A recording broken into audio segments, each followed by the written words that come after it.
Hello guys, good morning and welcome to MGR Goat Farming.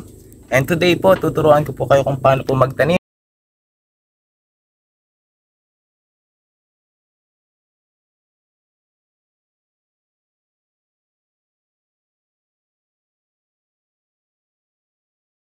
Ito yung aking mga alaga.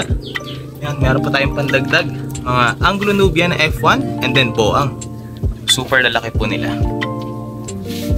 Okay, so tara, papakita ko sa inyo kung paano po yung pagtatanim. Ito po ang ating itatanim na Pak Chong Napier. Meron po tayo ditong kulay green. Yan, dalawa po kasi yung meron tayo. Ito po ay galing pa sa Tayabas, Quezon. Yan, Pak Chong Napier na kulay green.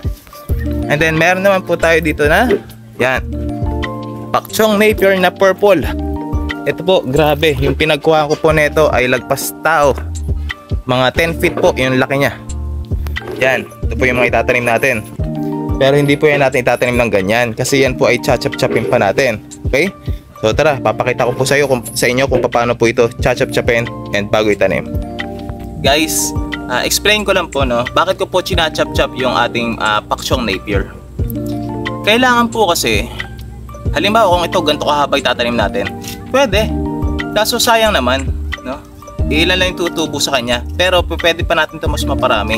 Ayun nga, sa pamamagitan ng pagputol. Kailangan guys, magtitira tayo ng 3 buko. 1, 2, 3. Bakit? No? Yung isa kasing buko, yan ay nakabaon sa lupa.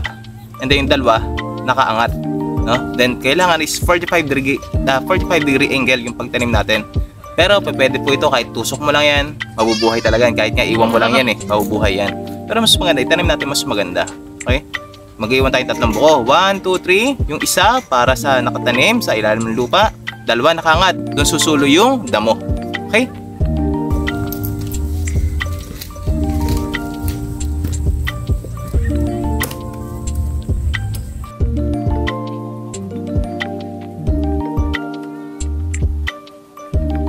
Guys, no, ang tanong, bakit po ba kailangan natin magtanim ng ating mga napier o mga pakain sa ating kambing?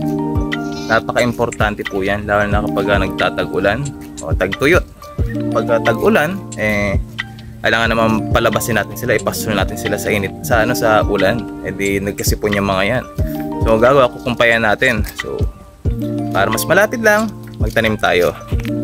Pag tag-init naman, minsan talaga nagkakaubusan tayo ng ating mga pagkain. Dito halos nasa 1 hectare to, hindi naman laging dyan ko lang sila papakainin, kasi syempre tumatay din sila dyan, nagkakabulate na rin sila yung mga damo. So pag nakain nila yun, possible magkaroon ng bulate yung ating mga kambing. Pero ayun nga, kailangan lang talaga purgahin natin sila.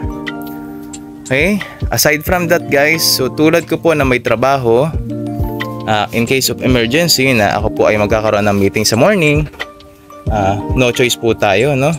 So syempre kung dito makikisuyo na lang tayo na kumpayan. So tabing bahay lang natin, wala tayong kahirap-hirap, makukuha lang agad natin. Unlike kung lalayo pa tayo, unless kung meron po tayong mga silage. Guys, alam nyo ba itong dami nito? Baka pag in-order nyo ito sa Shopee o kaya sa Lazada, lagpas ito ng 1,500 sa daming ito. Kasi dati umorder ako, nasa ano lang siya, tawag nga dito, 40 pieces ba? 200 pesos na. Kasi ano siya, 5 pesos each. Grabe, no? So kung magtatanim tayo, ito libre lang kasi sinamantala ko na. Galing ako Tayabas, Quezon kahapon. So yan, nakita ako. Talagang sinamantala ko na. Ang layo-layo So, para mapagtanim. Tsaga lang, guys. So tara, tatanim na natin sila. So dito ko sila itatanim. Dati na ako nagtanim ng napier grass, guys. Kaso ako po ay nagpapastol kasi ng kambing. So pag pinastol ko sila, talagang kinakain. So sayang, hindi ko naman nabakuran. Ang bakod lang niya yung net. Wala, kayang pasukan, lalo na yung barako ko, napakalaki. So ito, yan, sure, gaganda to dito. So tara, tatabasin ko muna ito.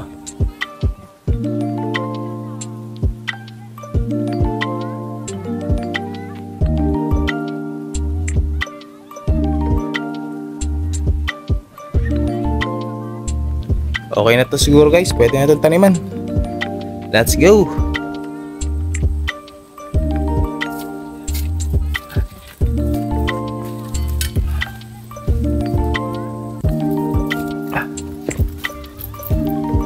Ito gagamitin natin para sa tusok lang. Iuga lang natin konti. Lalagay na natin. Wala ba tawag dito?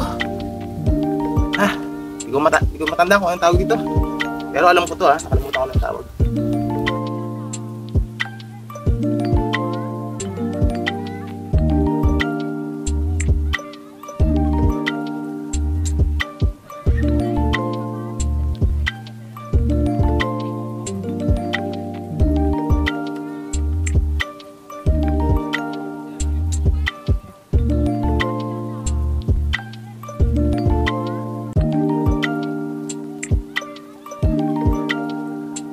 Yan, natanim na natin. Ang recommended po talaga dyan, isang tangkay lang every 1 meter ba? Basta isang tangkay lang, then agwat. Ganun.